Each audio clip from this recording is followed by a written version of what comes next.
I am a pirate. You have to go with the Pirates because, of course, they have cannons and everything. It's a pirate's life for me. Be proud of who you are and what you are. You're Pirates. It is a first down. Pirates. Because when you're at East Carolina, you go for it every time. Or you don't coach at East Carolina, you don't come to East Carolina, you don't play at East Carolina with a weak heart. Write it. I don't think I've ever been in a building as loud as that was. It was deafening in there. We will get them on. I can promise you that. Painted purple all night long in Eastern North Carolina. You're watching The Sports Objective, the podcast for Pirates.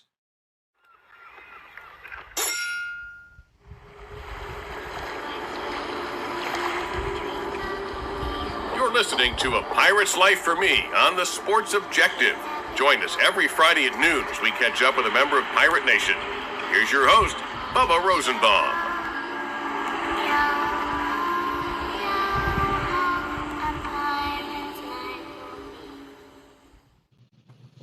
Welcome into A Pirate's Life for Me on The Sports Objective.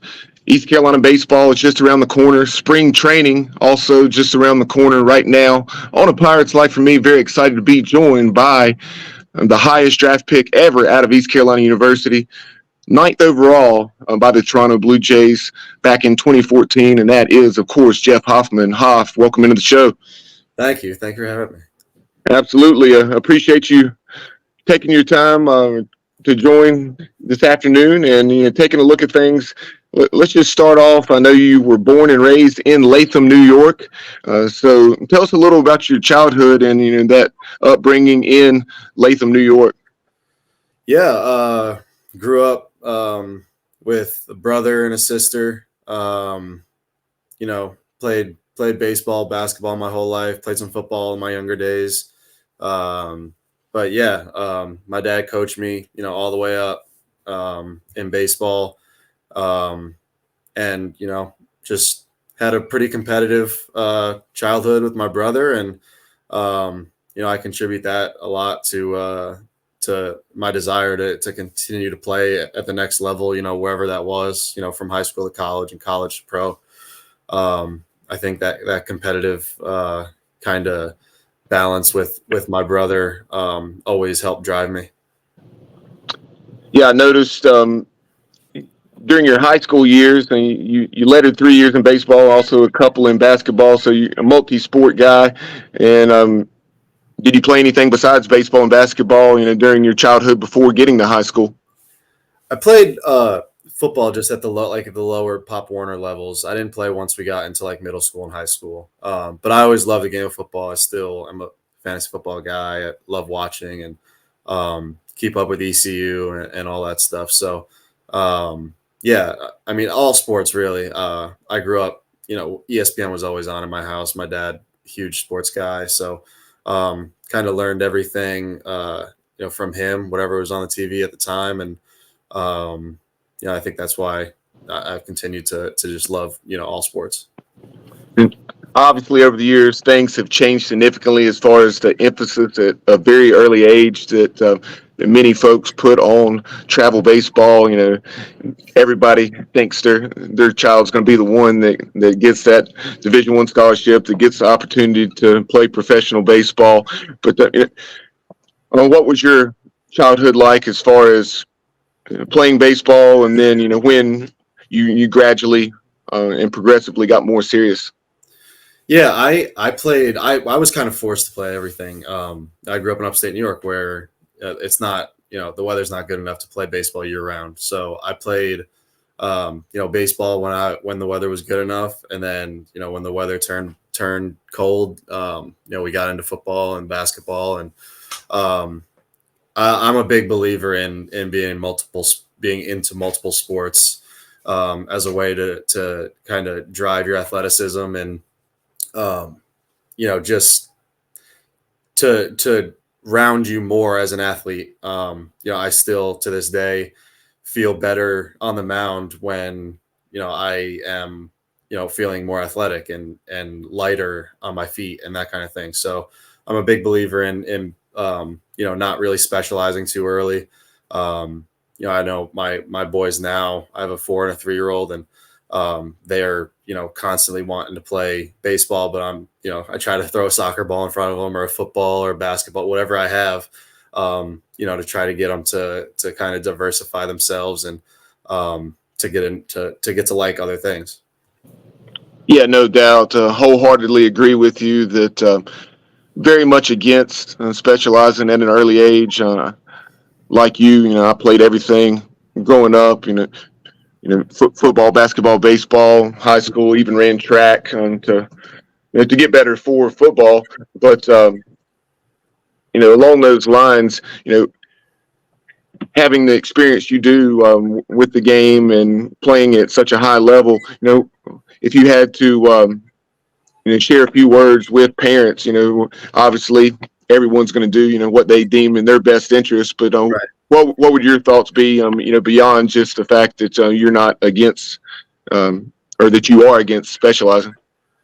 Yeah, I would just say, when you look at the level that I'm at now, not one of those guys on my teams, through the years, all those guys are the best all around athletes, wherever they came from. Not many of them are guys that, only focused on baseball their whole life.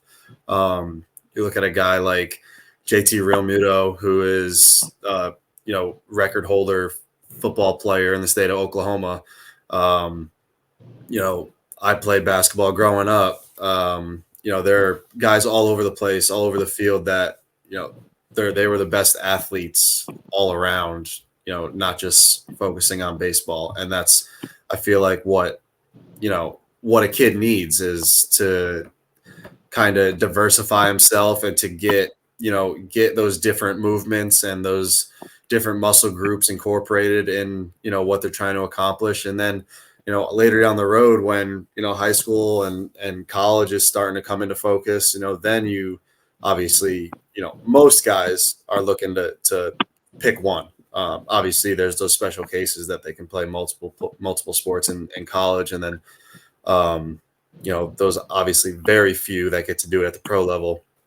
But, I would say, that's my advice. That's kind of the way I'm going to approach it, because that's what worked for me.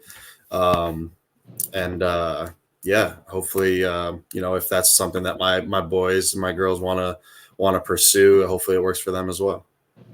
Yeah, I agree that it should probably at least be late middle school, if not early high school, before you start specializing. And really, I'm against it even then. Obviously it's a case by case thing, but generally speaking, I'm all for playing everything you can play for the reasons that you mentioned. But during your career there at Shaker High School in Latham, New York, I believe you guys won a state title as a senior. Is that correct? No, we actually we lost in this title game. Okay. Yeah, we were close. So tell us about what it's like. You talk about the challenges from a weather standpoint. I have a good friend now whose son's a freshman playing high school baseball here in the next few weeks, or I guess a little bit longer than that, in the state of Connecticut. So what was it like, playing high school baseball in New York, and talk about that tremendous run you guys had as a senior. You allowed just 14 runs in 63 innings, per your bio on ECUPirates.com. I didn't even know that, but cool. Yeah. So, there are the challenges of, you can only be outside for so many months. It's not really, worth it to go outside and try to practice in the snow or anything like that. So there are a lot of, indoor type places where you got to train. I know for high school, we would be in the gym a lot of the time. I think when you look at it like that, though, it's the same for everybody up there. So, you can only get in you can only get out what you put in. And, for me, I feel like, if you can, focus and get as much as you can out of those, indoor kind of, crappy circumstances where, people in the South are outside hitting on the field and, February or March when you're stuck in the gym until April. It does suck a little bit, but like I said, you get out what you put in, and I was lucky enough to get better during those winter months, and I thought I got better at baseball by playing basketball as well, like we just talked about. So there are a lot of ways you can get better, from that perspective. You can play other sports. You can get in the weight room when you're not able to get on the field. When you don't have the ability to have the volume outside, you can get the volume inside in different ways. So just like I said, just get your reps in the gym and in the indoor facilities wherever you can do it, and see where it takes you. East Carolina was, of course, well into the Billy Godwin era. When you were being recruited, Dan Roselle was the pitching coach, when you were in Greenville pitching for the Pirates. But and tell us about that recruitment, and who else did you consider, and before you made that decision to attend ECU? Yeah, I actually committed to Elon before I committed to East Carolina. I wanted to play in the South, and at that time, Elon was the best offer that I had. And long story short, I didn't get in past admissions with my transcripts, and the coaches at Elon were nice enough to kind of forward me along to some of the coaches that they were close with at the time. I think they passed my name along to like East Carolina and North Carolina, NC State, Coastal, like those type of schools. They knew I wanted to be in the Carolinas. I had some family in the area at that time, and ECU gave me the best financial package. And actually, it's a funny story. During the playoffs this year, I ran into Elliot Avent, and because Trey had him in town for one of the playoff series, and Elliot approached me and introduced himself and everything. I obviously knew who he was, and I had turned him down. It was pretty brief. It was pretty quick. Like I went and took an official to East Carolina. kind of fell in love with the school, committed on site, and didn't really give anybody else a chance. And he brought it up and questioned me about it. And Trey kind of butted in and chimed in. He said, "Yeah, it's because you didn't offer him enough money." And but we were joking and laughing about what could have been with me, Trey, and Rodon, and all those great players they had over there at that time. I think they went to Omaha, one of those years that I was in school. So it was a funny little story, but I enjoyed it. As far as the recruitment by East Carolina, you talk about taking your visit and liking what you saw. One of the biggest selling points, obviously, in addition to just the tradition and so much winning in East Carolina's baseball history, you just have an awesome fan base. It's something that has progressively just gotten better and better through the years. We're top 15 consistently in attendance for the season, averaging right at 4,500. And the primary programs ahead of us are those in the SEC. I think I saw a number for 2023, and we ranked 5th nationally for programs outside of the Southeastern Conference. But talk about that impact that the atmosphere at Clark LeClaire made on you. Of course, East Carolina had defeated Jackie Bradley Jr. and the South Carolina Gamecocks in that 2009 regional to advance to a super regional against the University of North Carolina. Yeah, I still to this day come across guys here and there where they're like, "Hey, you went to East Carolina, man. We played there. What an environment! What an atmosphere!" A lot of guys really can't believe it. When they get there and they get in front of the fans there, that we have such an incredible fan base and great following. And I kind of chuckle all the time because they were there for a weekend series. I got to see it every single day for 3 years straight. So I obviously know what it's about.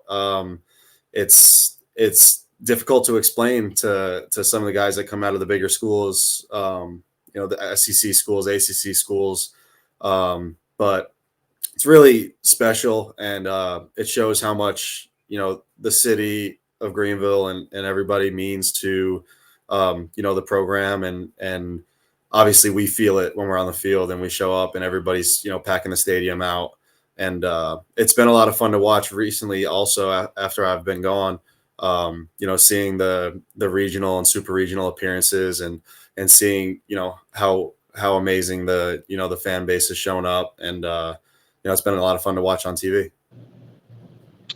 Yeah, kind of working in reverse a bit here. Before we talk about your career specifically, since you brought up, how awesome it is as an ECU baseball alum, seeing the success that programs having, being on the brink of Omaha so many times, especially against Texas, and then several years previously against Texas Tech down in Lubbock, being just a few outs away in each of those instances. One of the biggest emphasis right now as a program is getting that the baseball ops building down the left field line, getting a professional locker room where guys, like yourself, guys like Alec Burleson and et cetera, can return during the off season if they choose to get their work in. Talk about what that would mean to you and what you think that would mean to some of the current Pirates, more recent Pirates that have come along after you.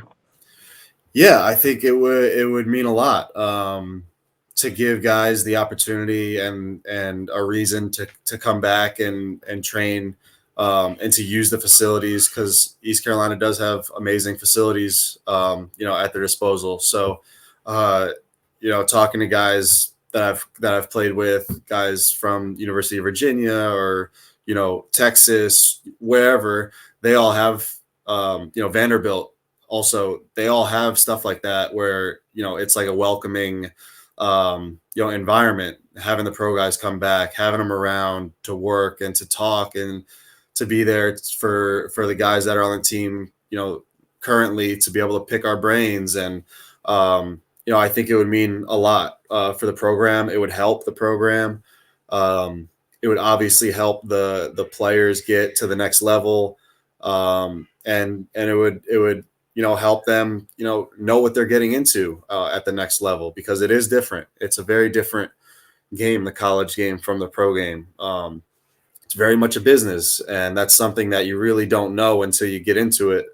You're not just playing, for the guys next to you. You're playing for your family and to put food on the table. And that's very different from the college level. Certainly is, and that's a thought that's been shared by so many former Pirates, as well as interviews I've heard from players from other schools on just how much they missed what the college game offered. Playing in Omaha, playing in a rowdy Clark LeClaire Stadium in a midweek game against the likes of an NC State or North Carolina, UNC, Wilmington, etc.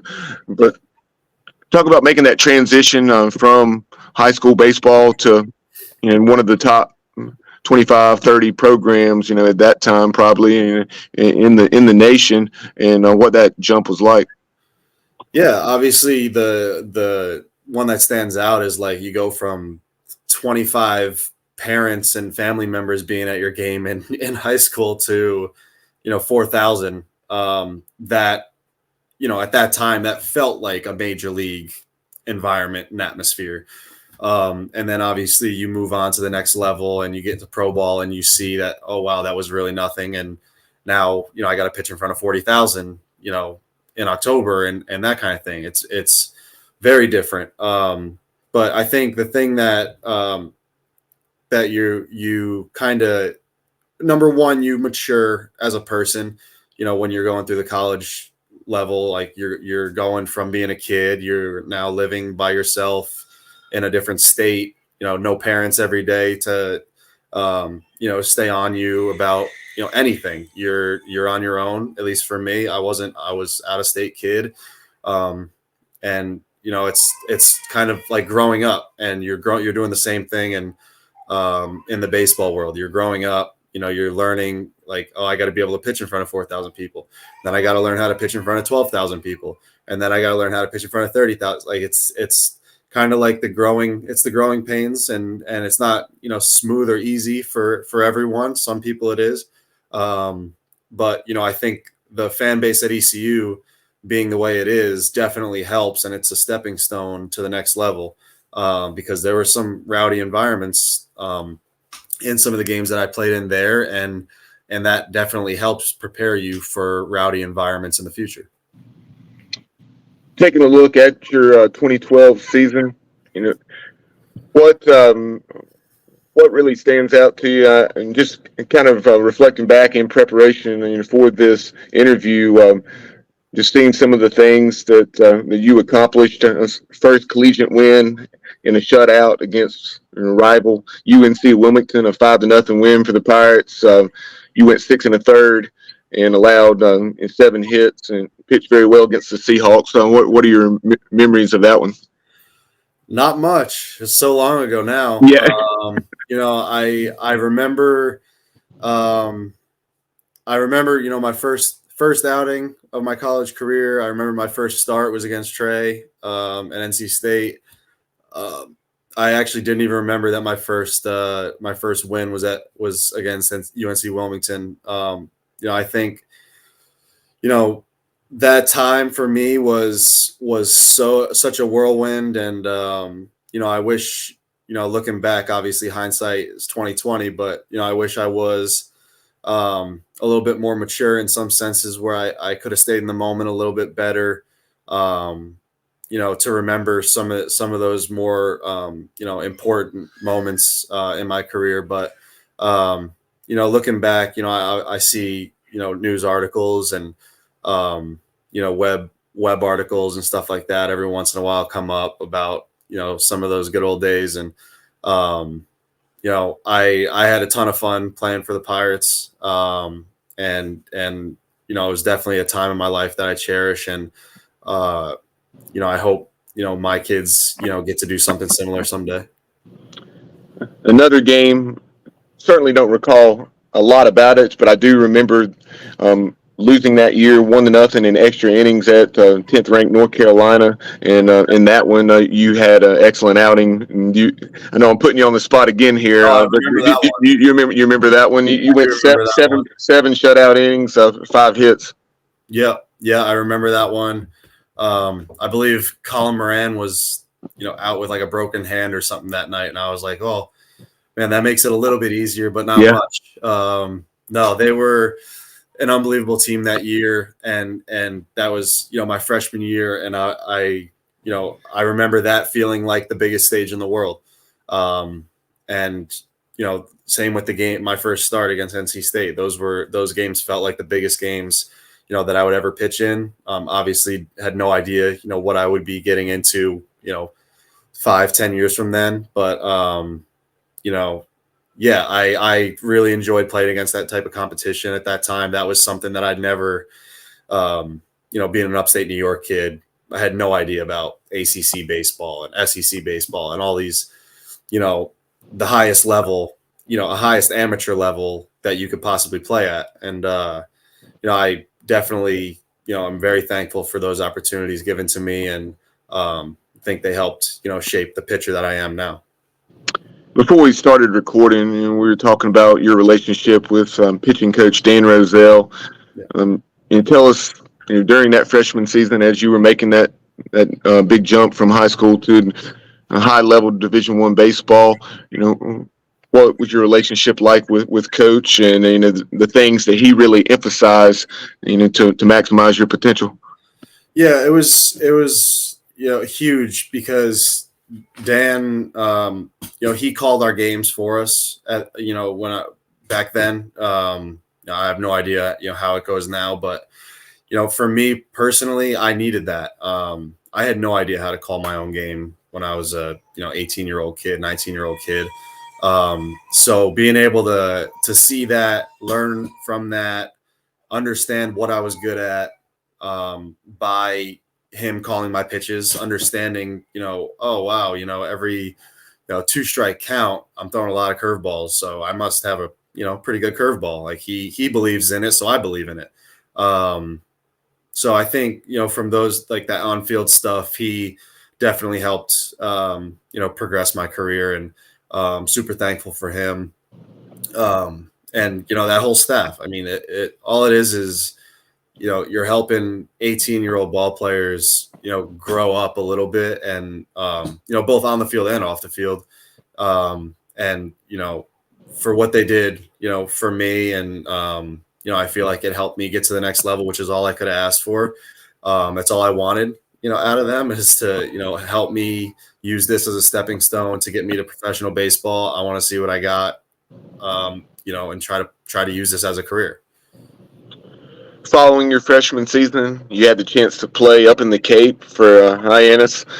So tell us about that experience, because obviously that's the premier summer baseball league, and there's been at least a movie made about it. So back in the early 2000s, the Freddie Prinze Jr. and Jessica Biel summer catch. But tell us about what it's really like to play at the Cape, and with so many high level prospects. Yeah, it was crazy. I to this day I still don't know why or what Coach Godwin saw in me to give me that opportunity to go there as a freshman. There aren't many freshmen that are up there at all. But I remember getting the call in my dorm room, and I picked up the phone. I thought I was in trouble or something. And he answered the phone. He said, "You want to go to the Cape this summer?" And I said, "Yeah, absolutely. I would love to." And he said, "All right, you're in." And that was that. And, I had a decent freshman season, went up there and really got to see, what, college, what, the minor leagues was going to be about, because that's really what it is. It's kind of like that lower minor league level where you got this whole mishmash of college players, and they're all, the best for their program respectively. And, you get to play every night against those guys. And for a whole summer, I got to see kind of where I stacked up against the best players in the country. Had a pretty good summer there. Actually took a step forward with velocity there. I think, just getting a little bit more mature physically and getting stronger and stuff. That summer I pretty much, that I used that summer as another stepping stone to kind of put myself in the conversation of like, this guy, can be a guy at the next level. What's that atmosphere like up in the Cape? Of course, some summer leagues have much better atmospheres than others. In many ways, it's kind of like, at least in certain summer leagues, kind of like minor league baseball as far as all the promotions and things to get fans out to the ballpark. What's it like in the Cape, at least back then? Yeah, no, it was, it's not so much the atmosphere, like fans atmosphere, as much as it is like scouting and, you're basically pitching. It's like a showcase every night. Like you're not necessarily there to win. It's, you're getting your innings in, and every inning and every pitch you throw, you're throwing in front of a radar gun and, 30 plus scouts. So it was an awesome experience. Obviously me pitching well and, showing all the things that I need to show helped. My experience there. I still keep in touch with my host family there. I lived with them for two summers. They're still very much in my life. They just came down to Orlando at the beginning of the off season to celebrate my twin girls' first birthday. They flew in for that. It was a special few summers, and once again, like I've done a lot of things in my career that, I hope that if my boys end up playing baseball, I hope that they get to experience some of the things that I've done. Moving into your sophomore season, 2013, during your freshman year, you had been kind of a split guy. You had, I don't know, right around 20 appearances. About half of those were starts. In 2013, talk about that role. 15 starts, and then you logged nearly 110 innings and had a very solid 3.2 ERA. But but your record was not, in my opinion, what it should have been. We just didn't at times score enough runs. Yeah, that was kind of my first year as like the workhorse type, pitcher at the front of the rotation. I got the chance to start on. I think I started Friday night every outing that year. It was new for me because the year before that I worked my way into the rotation, and I didn't really spend the full season as a starter.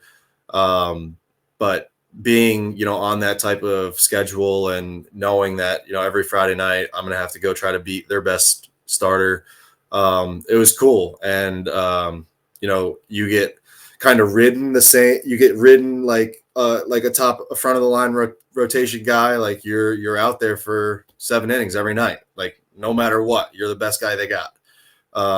So that was cool. And obviously getting stacked up against some of the arms that I had to face was fun. And that kind of sets the tone for the rest of the series. So a lot of like high stakes for those starters, the Friday night starters. And we probably didn't do as well as I would have liked that year, but it was definitely a learning experience for me. Yeah, during those years, Conference USA, a very formidable league, with the likes of Rice and Southern Miss, Tulane, etc. But it was clear that the coaches around the league recognized the type of pitcher you were, because of you earned second team All Conference USA honors despite that 6-7 overall record. And then another neat award that you were the recipient of is the MVP for the top pitcher on the team from the jungle. So of course, diehard college baseball fans are well aware of the jungle. They've seen it against the likes of Texas and NC State, etc., over the last 5 to 10 years on ESPN as college baseball's television coverage has significantly progressed. But talk about that, just the honor of East Carolina fans naming you the Jungle MVP. Yeah, it means the world.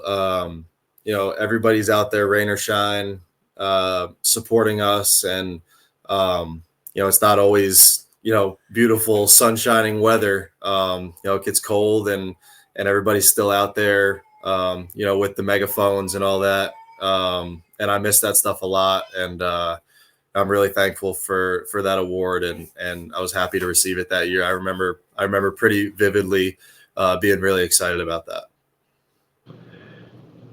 In your final season with the Pirates, I was looking over the numbers. You had a game that you went 9 2/3 innings. I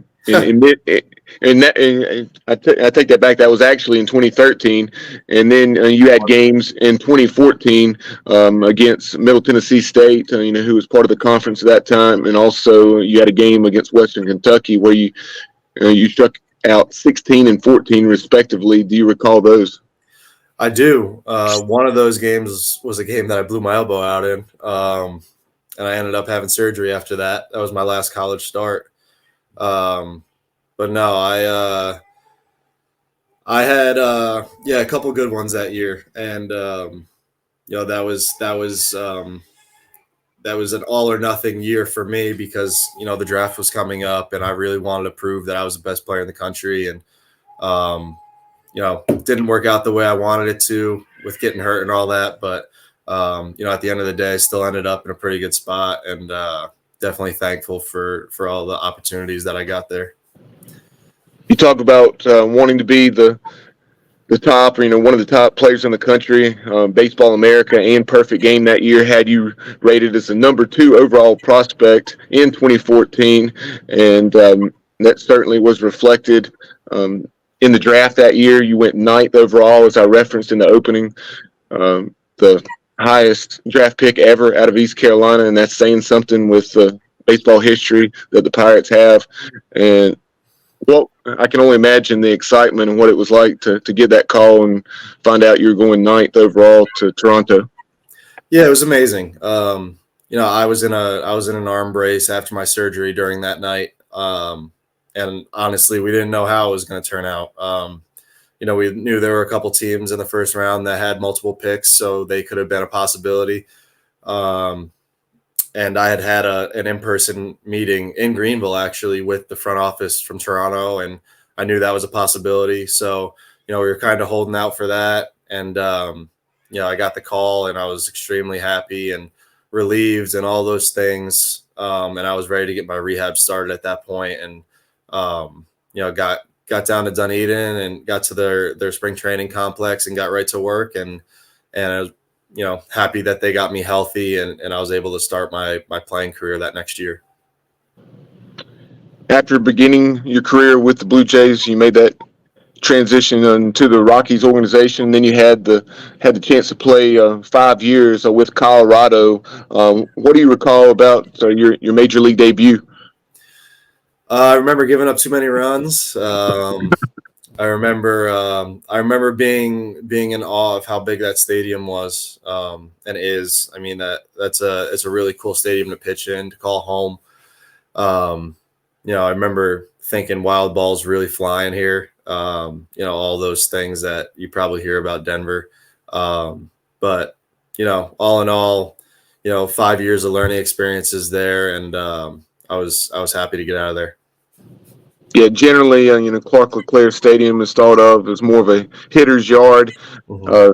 You kind of read my mind there with Coors Field in Colorado, and I just remember thinking when I saw you were going to the Rockies, I was like, this will be interesting in that the thin air, and yeah, I'm sure you perhaps had similar thoughts. Yeah, no, I mean, at first, didn't really think about it. Just thought I'd be fine. Right.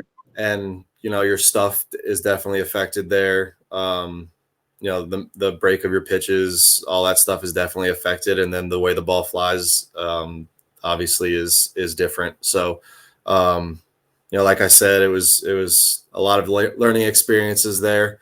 I was excited to move on to Cincinnati. What are your top memories of that time with the Reds? I enjoyed my time with the Reds a lot, man. My first year there, we had a really, really good team. Kind of stumbled a little bit late in the season. We had a couple guys go down that were big parts of our offense, and ended up, coming up just short of the playoffs. But that was the first time I felt like, I was on a team that could win, and I felt like I was a small part of that. And then the next year there, was kind of fire sale went down through the off season and then into the early part of the season. And we realized that we were going to be part of a rebuild year. Got smacked around pretty good there for a while. But I had a decent year. And I was happy with the numbers that I was able to put up in the bullpen there for my first year in the bullpen. And I enjoyed my time in Cincinnati a lot. In 2023, you definitely had more than a decent year with the Philadelphia Phillies. 52 in the third innings, just 29 hits, 54 appearances, all in relief. And in those 52 in the third, you struck out 69 and had a whip of just over 0.9, which is obviously extremely good. We talked about this off the air before we started recording. I mentioned to you that I grew up an Atlanta Braves fan, as many people in this region do, and I just remember Pirate fans, saying, "Hey, I hope the best for Jeff, but got to pull for my Braves." I was the opposite, especially if it's a situation where you were in the game and the game was on the line. I'm definitely going to pull for the Pirates, but 2023, clearly far and away your best year in your 8th season in Major League Baseball. Yeah. It started off, we didn't know about, what was going to happen. I signed a minor league deal with Minnesota, had a pretty good camp, thought I had a pretty good chance of making the team. They went in a different direction. The Phillies were actually the first team to call when I backed out of my deal there. And that to me was a good sign. They noted, a lot of the things that I had worked on in the off season as a reason for wanting me. So I thought the opportunity lined up well for me. So, I went and spent, a month in AAA, and I had another opt out coming up. So I, definitely told them that I was going to take it. I was going to try to get back to the big leagues. If they weren't going to put me on their team, then I would try somewhere else. I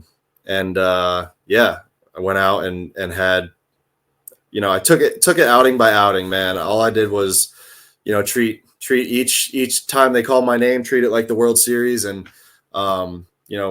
when your back is up against the wall like that, you show your true colors. I've been a big believer in that. And my back was definitely up against the wall this past year. And, I was proud of the work that I put in. Tell us about you obviously you have Bryce Harper and some of those teammates, and what it's like in that locker room, and just all the things that Major League Baseball entails. Yeah. No, the cool thing about our locker room, man, is all those guys, Bryce, Trey, JT, Schwarber, they're all team first guys. They're there to win. That is the only reason they're there.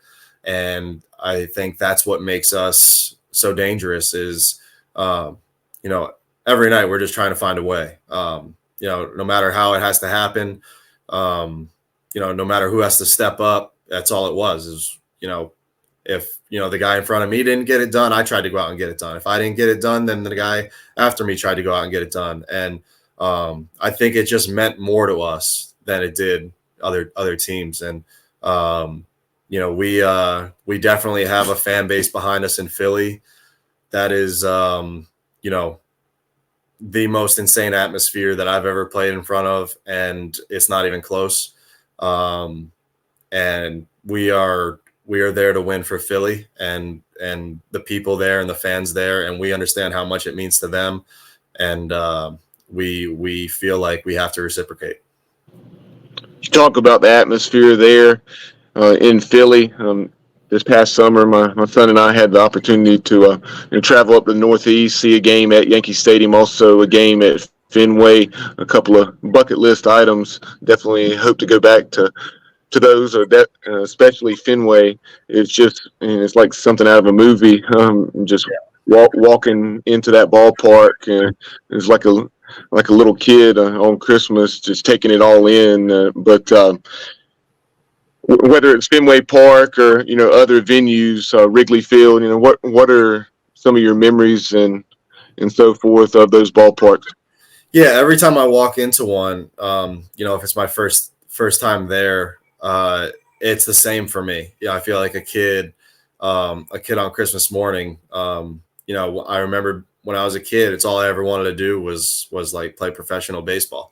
And the fact that I get to do it and I get to show up, to a major league stadium every day and call it my home and call it my workplace is incredible. I still get surprised every day how green the grass is and, how manicured the dirt is and the mound and the baselines and all that. And, I'm really just so lucky to be able to do it.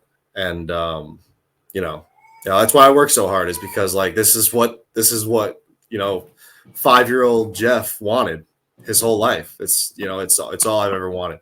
And that's why I continue to put in the work and try to get the most out of it. As we're recording this, here in mid to late January, it's not long until the 2024 season will be here. So tell us what these next several weeks will be like for you. Congratulations to you on signing that deal here, I guess, about a week ago. And obviously, it's also your, belated happy birthday here. Oh, thank you. Yeah. So it's been quite the start to 2024 for you. Yeah, it has. It's been crazy. I've had a lot of family coming through, and everybody tries to spend as much time as they can with us while we're at home for the off season. because the season is so crazy and you never know who you're going to have time to see, and you're moving around so much and all that stuff. But the next few weeks for me, I'm going to show up to spring training a week early. Try to get around the guys a little bit before everything starts up, or all the practices and teamwork starts up. But for these next few weeks, I'm on the mound twice a week, just trying to fine tune and get my arm going the way I want it to feel once camp starts. And it's pretty much my focus. I'm in the weight room, I'm at PT, and then I'm on the mound or on the field throwing. So it's a year long and full year every year of just trying to get your body in the best shape possible to go out and play in the marathon season.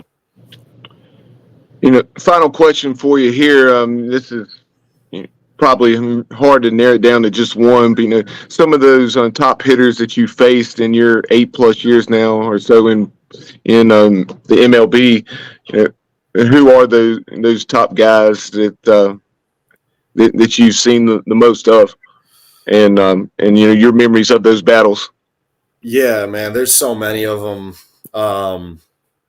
Obviously, I was on Nolan's team for a long time. I have a lot of respect for what Nolan does at the plate. Pitched against Goldie when he was in his years in Arizona, and then kind of followed him when he went and switched divisions over to St. Louis, and I was in Cincinnati. Seen him a ton. Acuna is always such a pain. You name it. Every team has, those guys that you're like, man, how am I going to get this guy out tonight? Mookie, Freddie, Bellinger. All those guys are really, headaches when they're up there, because you have no idea. They, all it takes is for them to be looking for that one that you have gripped, and it's damage. So, it's always a battle of trying to stay ahead of the curve and what they're thinking. And luckily now I have JT, who's been at it for a while, and he's at the top of the game in all facets of the game, and he takes good care of me, and he's an unbelievable hitter as well. So he kind of sits back there, and he has that point of view and that perspective, both offensively and defensively. Really appreciate the time, and you've been very generous on this afternoon. And we're, as Pirate Nation, so proud of the success that you're having, and wishing you continued success with the Phillies in 2024. And if you had a message for Pirate Nation, and just about your time in East Carolina and what it meant to you, what would that be? Yeah, man, I would say just keep being you. Keep doing everything that makes us talk about how great Pirate Nation is. And I've said that East Carolina was a stepping stone for me, and it helped me get to the next level. And those things are all so true. They helped me in so many different ways. Progress and further my career to the next level. And forever thankful for the support and everything that they've done for me, and definitely proud and happy to be able to call myself a Pirate.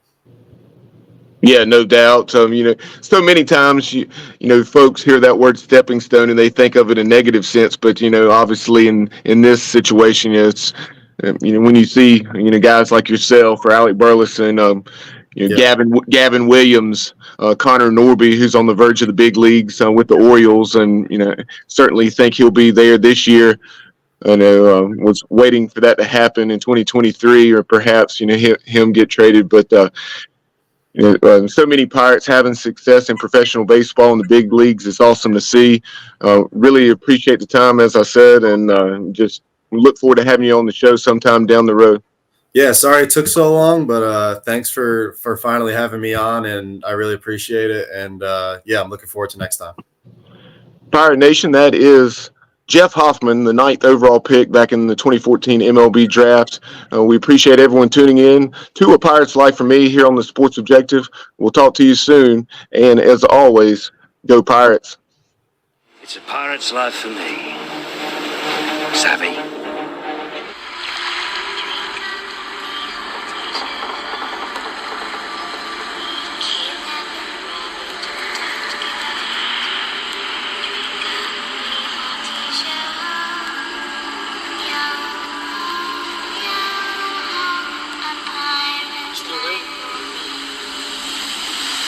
Watching the Sports Objective, the podcast for Pirates. Yeah, my heart is purple and gold. I'm a pirate down to my soul, and I don't back down, not at all. Find out when the cannons explode, from the sidelines down to the post. Put it down like not even close. All out to the last whistle blow, for the flag of the soul and crossbones. Everybody stand up, get your hands up, let the team know that we got they back. This is our house, this is our town, our time, breaker 19, copy that. Everybody gonna stand, go bananas, scream that, but don't hold back. Every foot, every yard, every first.